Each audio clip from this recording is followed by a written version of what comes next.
Topic है summarising. Summarising हो गया था। Analysis and interpretation, analysis and interpretation बच्चे, एनालिसिस एंड इंटरप्रिटेशन।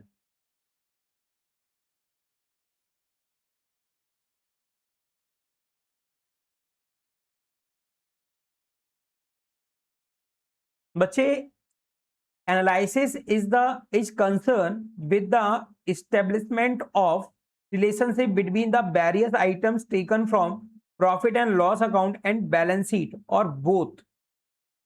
बच्चे, आपने देखा कि किसी बिजनेस के परफॉर्मेंस को आपको पता करना है तो उसके लिए आप प्रॉफिट एंड लॉस अकाउंट को एनालाइज करते हैं। यानी किसी बिजनेस के परफॉर्मेंस को आप पता करना चाहते हो। परफॉर्मेंस का मतलब कि प्रॉफिट अर्न किया है या लॉस इनकर्ड हुआ है ड्यूरिंग पर्टिकुलर अकाउंटिंग ईयर।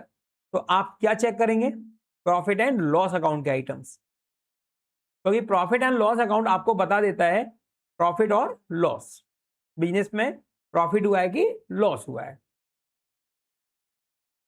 और बच्चे, बैलेंस शीट आपको बताती है फाइनेंशियल पोजीशन, क्योंकि बैलेंस शीट में एक तरफ तो बताई जाती है असेट्स, तो दूसरी तरफ होती है कैपिटल और लायबिलिटीज। कैपिटल और लायबिलिटीज। तो बच्चे, एनालाइज आप करते हैं, एनालाइज आप करते हैं जो भी प्रॉफिट एंड लॉस अकाउंट और बैलेंस शीट के जो आइटम है उनको क्या करते हो? एनालाइज करते हो। यानी कि उनके बीच में आप रिलेशनशिप बिठालते हो। क्या बिठालते हो? रिलेशनशिप। प्रॉफिट हुआ है तो हमारे कौन से रिसोर्सेस थे जिनको हमने यूज किया है, कितना इफेक्टिवली और एफिशिएंटली यूज किया है जिसके कारण को प्रॉफिट हुआ। यदि लॉस हुआ है तो हमारे कौन से रिसोर्सेज कम पड़ गए। रिसोर्सेज कम पड़ने का कारण क्या हो सकता है? हमने उनको अरेंज ही नहीं कर पाया। अरेंज ना करने का कारण क्या था? हमारे पास फंड नहीं था। फंड क्यों नहीं था? तो ये सारी चीजें हमें कहां से मालूम पड़ेंगी? बैलेंस शीट से। कहां से मालूम पड़ेंगी? और प्रॉफिट एंड लॉस अकाउंट से। तो इनके जो आइटम्स होते हैं या तो इनके बीच में सेपरेटली रिलेशन अपन बिठाते हैं या दोनों को एक साथ बिठाते हैं। इसको बोलते हैं एनालाइज करना। क्या बोलते हैं? एनालाइज करना। जब हमारे सामने दोनों स्टेटमेंट होते हैं, प्रॉफिट एंड लॉस अकाउंट और बैलेंस शीट, जब हमारे सामने दोनों स्टेटमेंट होते हैं, इनकम स्टेटमेंट बोलते हैं प्रॉफिट एंड लॉस अकाउंट को और पोजीशन स्टेटमेंट बोलते हैं बैलेंस शीट को, जब ये दोनों स्टेटमेंट हमारे सामने होते हैं तो हम इनके बीच में क्या करते हैं भाई? इनके जो आइटम्स हैं उनके बीच में रिलेशनशिप बिठाते हैं, विश्लेषण करते हैं, यानी कि एनालाइज करते हैं। Interpretation is concerned with explaining the meaning and significance of relationship established by the analysis। Analysis करते हैं हम किस चीज का? रिलेशनशिप का। उनके बीच में क्या रिलेशनशिप है, कैसी रिलेशनशिप रही। वहीं इंटरप्रिटेशन में हम जो भी हमने जो भी हमने एनालाइज किया है उसको और ज्यादा एक्सप्लेनिंग करते हैं। क्या करते हैं? एक्सप्लेन, यानी कि विस्तृत रूप से हम उसकी व्याख्या करते हैं, उसको हम उसका और मीनिंग बताते हैं, उसका और सिग्निफिकेंस समझते हैं। क्या समझते हैं? सिग्निफिकेंस। यानी एक तरह से हम प्रेजेंट करते हैं किसके सामने? यूजर्स के सामने, प्रॉपर तरीके से, जिससे कि यूजर्स की नीड्स जो है वो पूरी हो सके। रिक्वायरमेंट क्या हो सके? पूरी हो सके। यूजर की अलग अलग रिक्वायरमेंट होती है, तो उनकी रिक्वायरमेंट को पूरा किया जा सके। तो इस ऑब्जेक्ट को पूरा करने के लिए हम क्या करते हैं? एनालाइज करते हैं और इंटरप्रिटेशन करते हैं। Analysis and interpretation of financial data are carried out on that the users of financial data can make a meaningful assessment of profitability and financial position of the business। जब हम इस प्रकार विश्लेषण करते हैं यानी कि एनालाइज करते हैं और एक्सप्लेनेशन करते हैं यानी कि इंटरप्रिटेशन करते हैं, तो इससे क्या होता है? हमें पता चल जाता है बच्चे कि हमारा जो बिजनेस है वो कितने मुनाफे में है। प्रॉफिटेबिलिटी मीन्स क्या होता है? मुनाफा। प्रॉफिटेबिलिटी मीन्स क्या होता है? मुनाफा। मुनाफा मीन्स समझते हो ना? कितना लाभ में है। यस, कितना लाभ में है। और फाइनेंशियल पोजीशन का मतलब होता है, फाइनेंशियल पोजीशन का मतलब होता है एक बिजनेस की पर्टिकुलर डेट पर असेट्स और लायबिलिटीज की पोजीशन। असेट्स और लायबिलिटी की पोजीशन, असेट्स, कैपिटल और लायबिलिटी की पोजीशन। यस, और वो कैसी होनी चाहिए भाई? वो कैसी होनी चाहिए? वो होनी चाहिए सिग्निफिकेंट। कैसी होनी चाहिए? सिग्निफिकेंट। सिग्निफिकेंट मीन सार्थक होनी चाहिए। कैसी होनी चाहिए? सार्थक। यानी आपको किसी बिजनेस की प्रॉफिटेबिलिटी और फाइनेंशियल पोजीशन की सार्थकता की जांच करनी है। सार्थकता मीन वास्तविकता पता करनी है। तो आपको ये इंफॉर्मेशन कहां से मिलेगी? जब आप प्रॉफिट एंड लॉस अकाउंट और बैलेंस शीट कि आइटम्स के बीच में रिलेशन बिठाएंगे और उनका इंटरप्रिटेशन करेंगे। क्या करेंगे? उनका इंटरप्रिटेशन करेंगे। क्लियर है सभी को?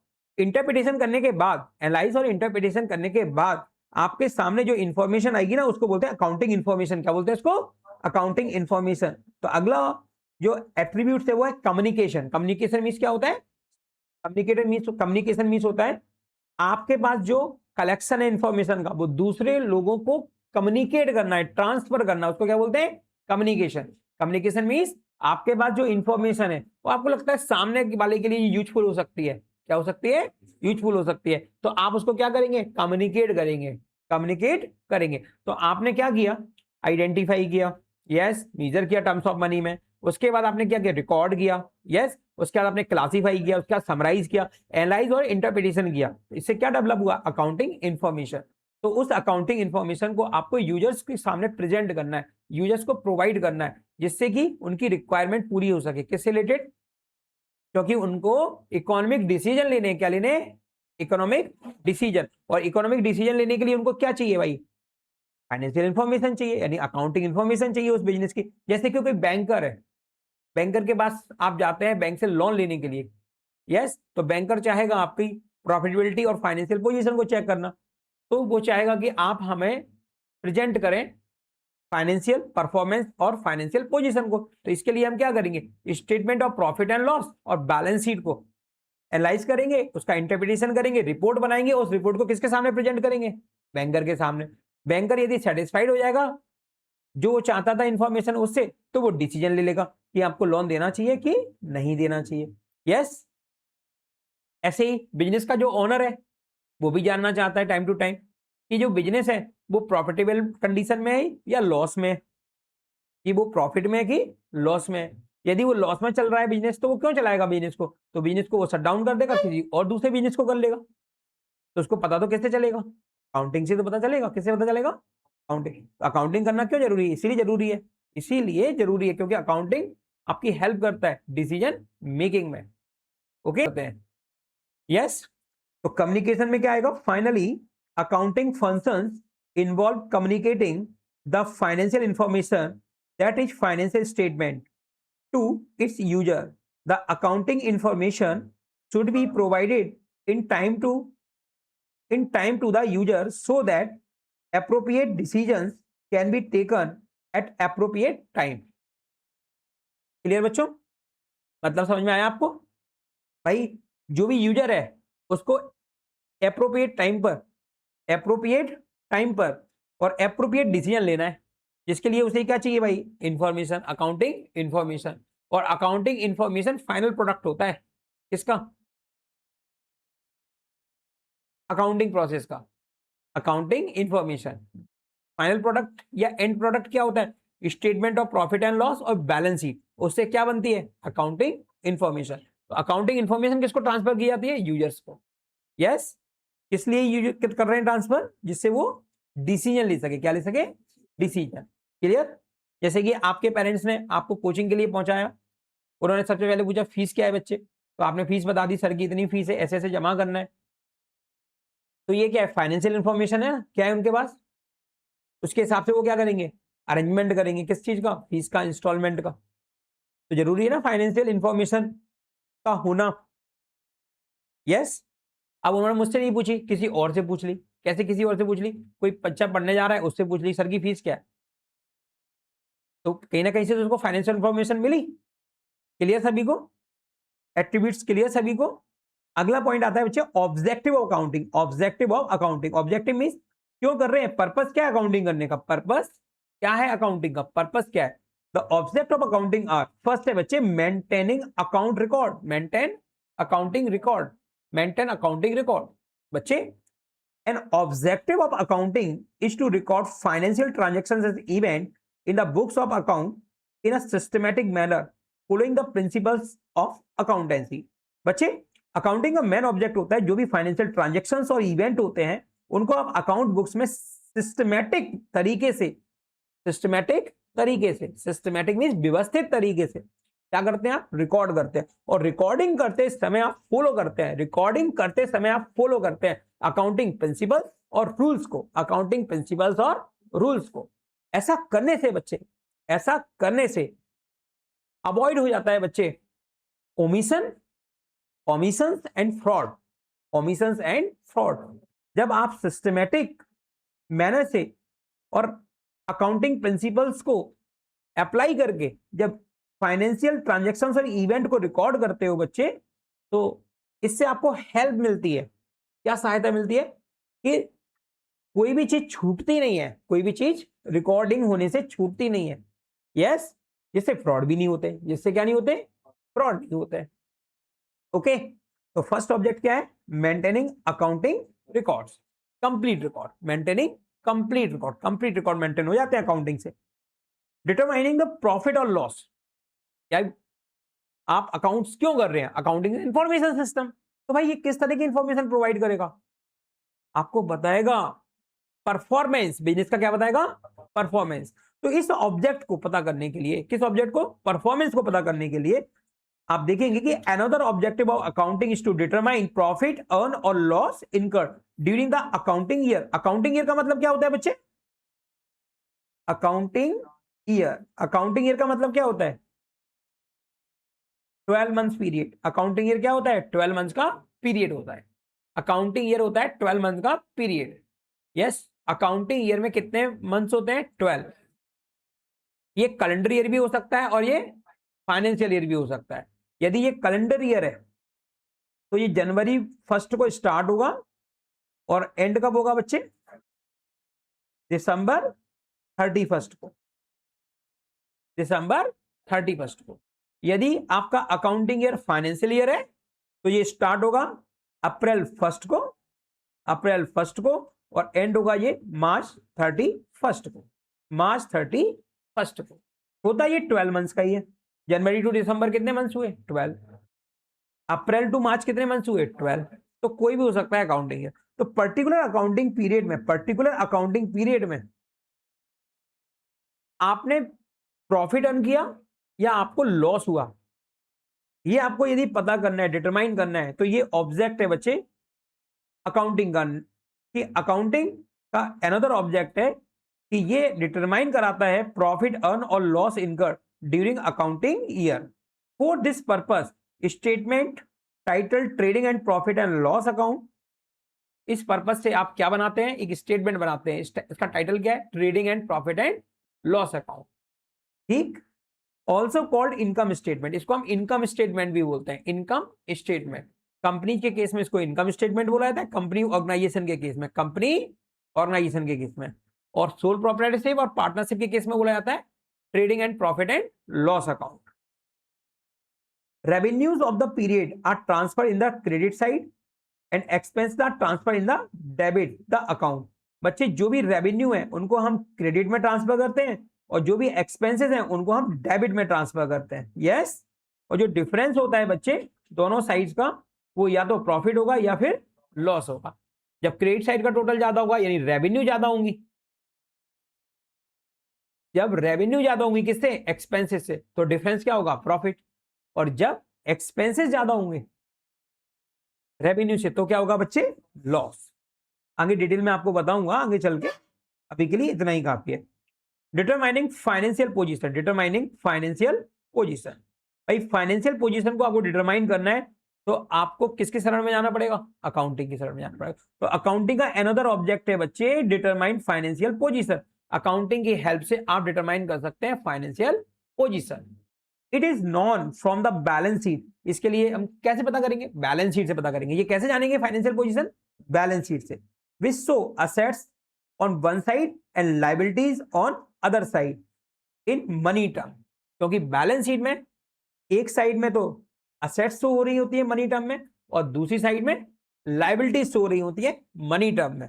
Yes, financial position of entity, entity means होता है business enterprises, entity means business enterprises. Financial position of entity is as relevant for the users of financial statement as is the profit and loss account, यानी कि statement of profit and loss account in case of company, in case of company, okay, in case of company।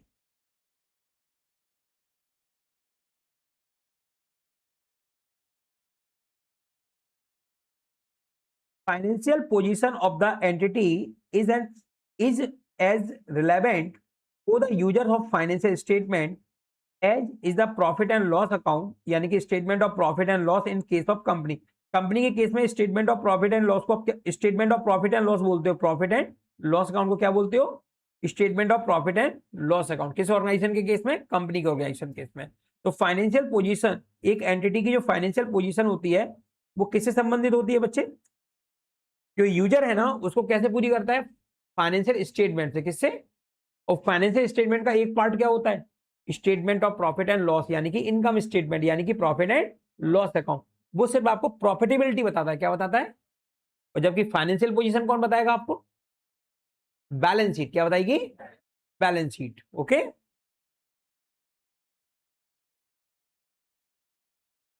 Next है बच्चे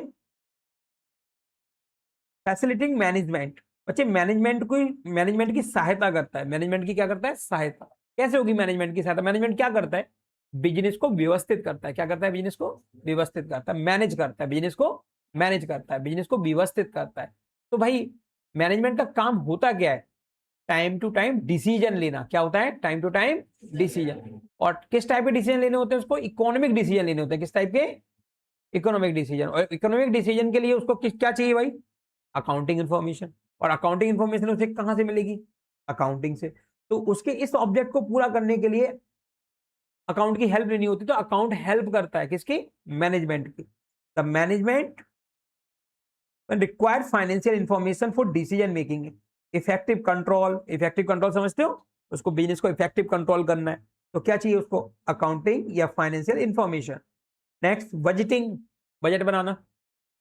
budgeting, budgeting mean समझते हो, budget. क्या होता है budget, जैसे कि आपकी मां बना लेती है ना बजट, कैसे, पिछले महीने की बेसिस पर, लास्ट मंथ में घर में क्या क्या खर्चे हुए थे, लास्ट ईयर इस मंथ में क्या खर्चे हुए थे, तो वो दोनों कंपेयर करके अगले महीने क्या बना लेती है, बजट बना लेती है। उसको मालूम है जुलाई के मंथ में घर में पैसे की जरूरत पड़ेगी, क्योंकि बच्चे का एडमिशन भी होगा स्कूल में, स्कूल की फीस, ट्यूशन की फीस, बजट बना लेगी ना इस महीने का। उसको मालूम है इसमें क्या चाहिए, फंड ज्यादा चाहिए, इस महीने में पैसा ज्यादा चाहिए। ऐसे ही बिजनेस में मैनेजमेंट को ये डिसाइड करना होता है कौन से महीने में क्या जरूरत पड़ने वाली, तो बजट बना लेता है। वो क्या बना लेता है, बजट। इसे अपन कोई बिजनेस करते हैं, अपन को मालूम है फेस्टिवल सीजन आता है, इंडिया में बिजनेस फेस्टिवल भी चलते हैं। इंडिया में बिजनेस कब चलते हैं, जब भी फेस्टिवल होता है।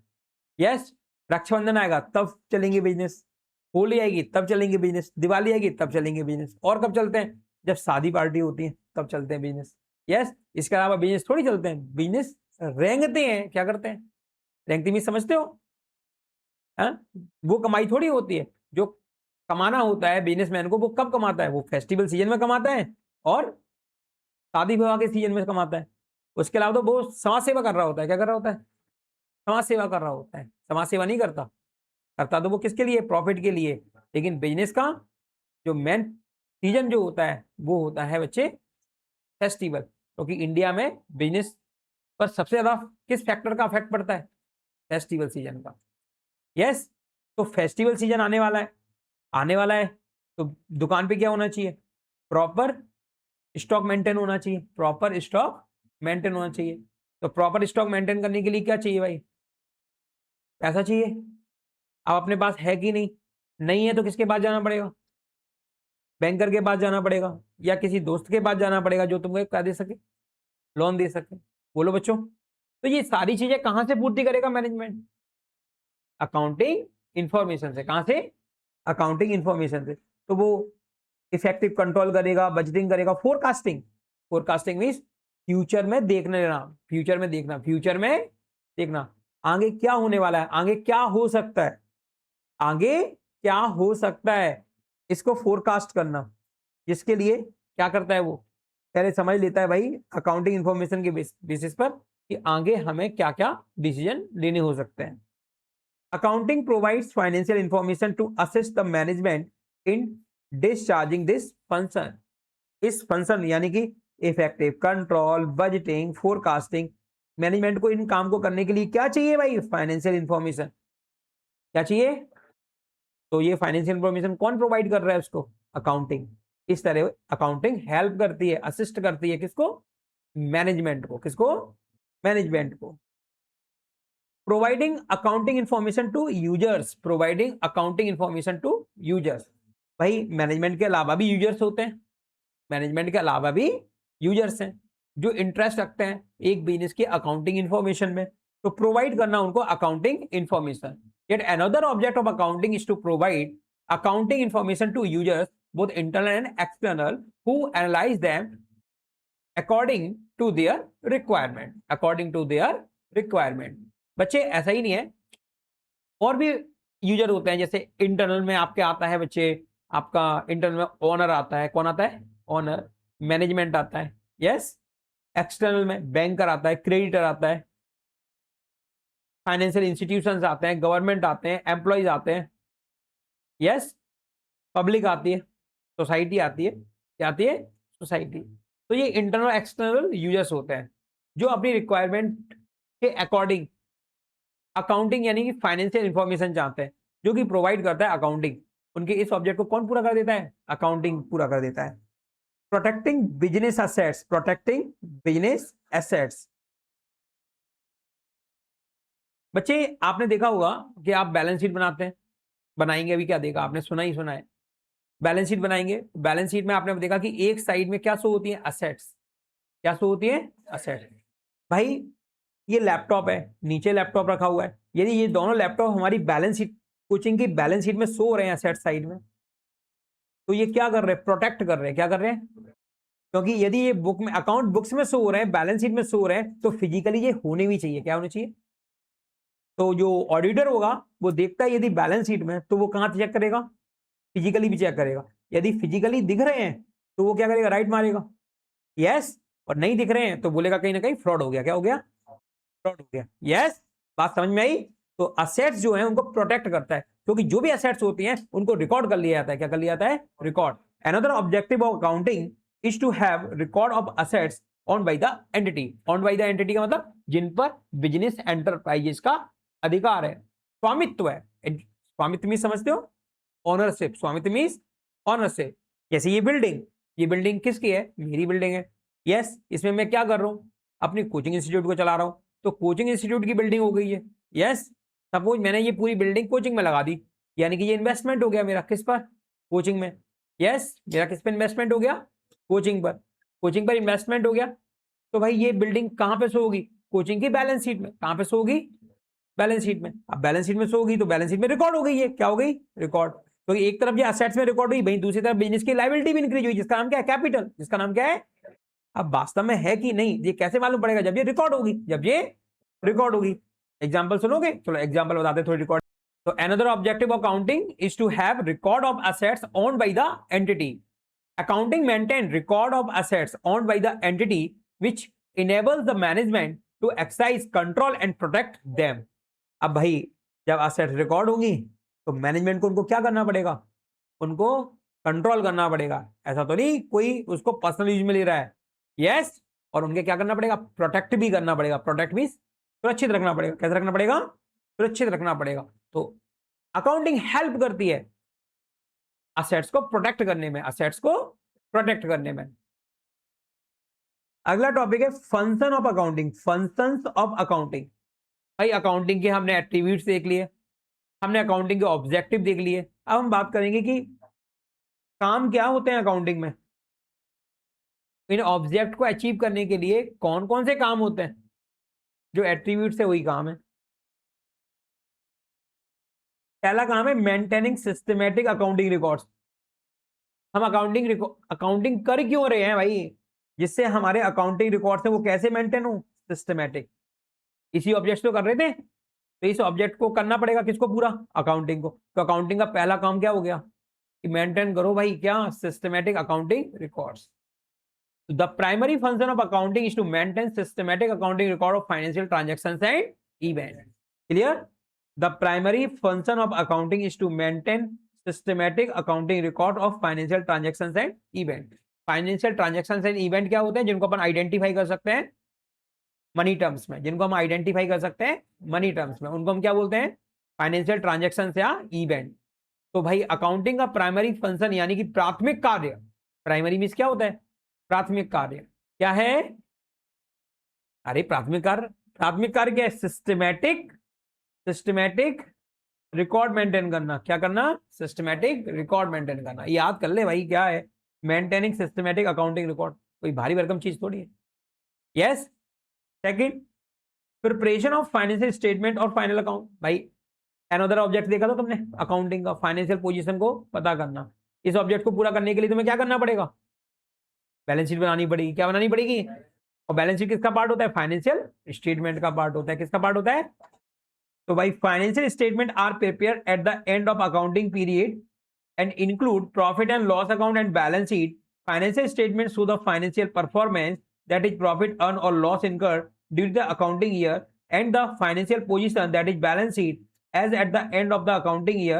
Both the statement are important for users for decision making. Clear? आया समझ में?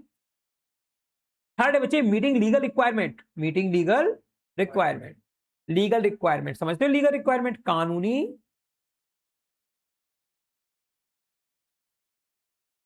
भाई, लीगल रिक्वायरमेंट। भाई आपके ऊपर बंदिशें होती हैं। बंदिश मीन्स समझते हो? गाने नहीं सुनते? बंदिश मीन्स क्या होता है? बंधन। क्या होता है? बंधन मीन्स कंट्रोल। किसका? गवर्नमेंट अथॉरिटीज का। किसका होता है? गवर्नमेंट अथॉरिटीज का होता है कि नहीं?